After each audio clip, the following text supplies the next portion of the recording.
Today I'm going to provide you with an update on the investigation in the triple homicide that occurred November 28th near Edson.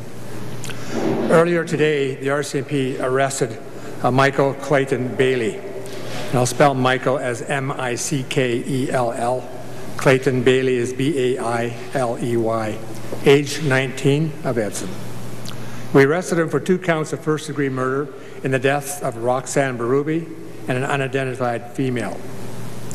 He is also charged with second-degree murder in the death of Daniel Miller. All 3 victims were found dead in their rural home east of Edson on Sunday. Now, this is a crime that has shocked local citizens, police, and all Albertans. The murder of the 3 innocent victims in their own home is unsettling for even the most seasoned police investigator. We are today, however, relieved that the suspect is now in custody.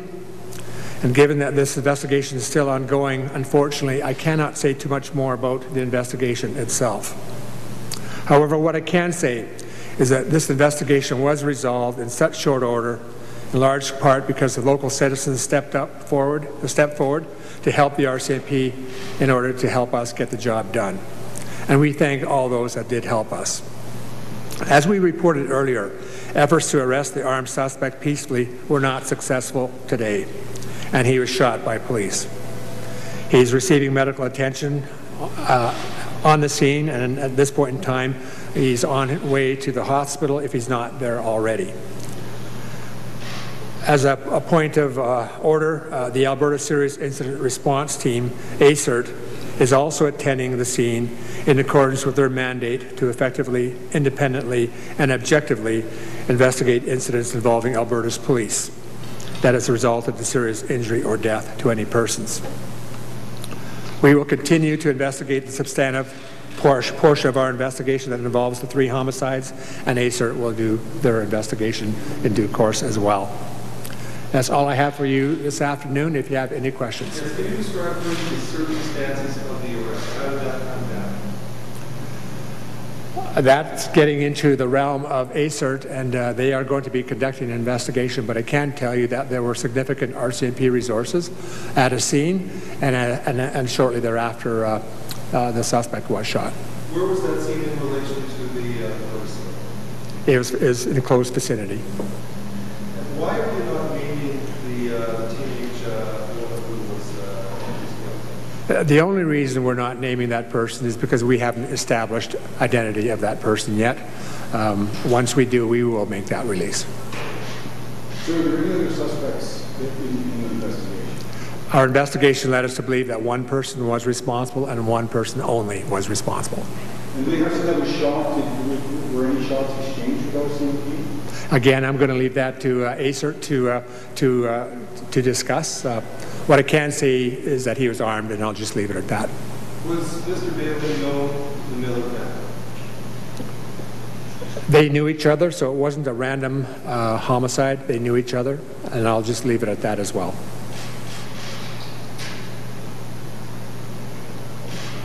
Can I just double check? In the press release, I believe the age of the suspect is put at 29. Can I just confirm again the age of the suspect? No, the age is 19. That has been confirmed. Does he sometimes go by the alternate spelling M-I-C-H-A-E-L? Pardon me? Do you know if he sometimes goes by the more traditional spelling of Michael? We've seen some court dates with the same birth date, but the name spelled M-I-C-H-A-E-L. Yeah, we took these names from his birth records and certificates. Yeah. Can you just, in simple terms, what happened this morning? Were police adjust this morning? Were they there yesterday? Can you give us a sense of what happened?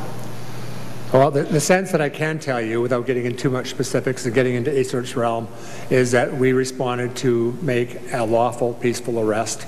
And unfortunately, that did not work out the way we wanted it to, and unfortunately, the person was shot. And what is the extent of his injuries? I can tell you that they're serious, and that's what I'll leave it as. And when he recovers from his injuries, he will be brought to court. So serious but not life-threatening? I can't answer that. In fact, it'd be improper for me to answer. I don't know that information.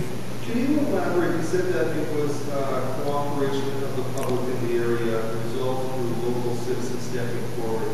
Can you elaborate on what sort of cooperation you got from local citizens? Edson, an area, it's a small community and everybody knows each other. So when police are faced with investigations such as this, they're asking lots of questions, and people in this type of situation aren't always comfortable coming forward and talking about friends and relatives and neighbors. But in this case, that wasn't the case. People did come forward and talked openly about what they knew about the case. It's a conventional investigation and some very good police work that was involved. And as a result of the combination of both, we had a suspect very quickly in mind. Now, what point did you have a suspect in mind? What point in this investigation? I would say yesterday. So that's why you said the public was not, should be cautious here, shouldn't be fearful. Yes. Is it possible the suspect could face further charges? At this point in time, the charge that he's facing, 2 counts of first-degree murder and 1 of second, are very serious. I don't believe he'll be facing anything else, but that I guess anything's possible. But I guess there's no evidence of the other crimes committed other than what the charge. Not that I'm aware of. Yesterday, we were hearing people in the community, I mean, there was speculation, maybe it was gossip, saying that there was some link to the McCann case. Is there any indication that that could be true? There's no link to the McCann case. I can definitely say that. Are there any other questions at this time? Can you elaborate at all on how this suspect was known to these victims? I'd rather leave it for now. I could speculate, but that wouldn't be proper. So I do know he was known to at least one of the victims.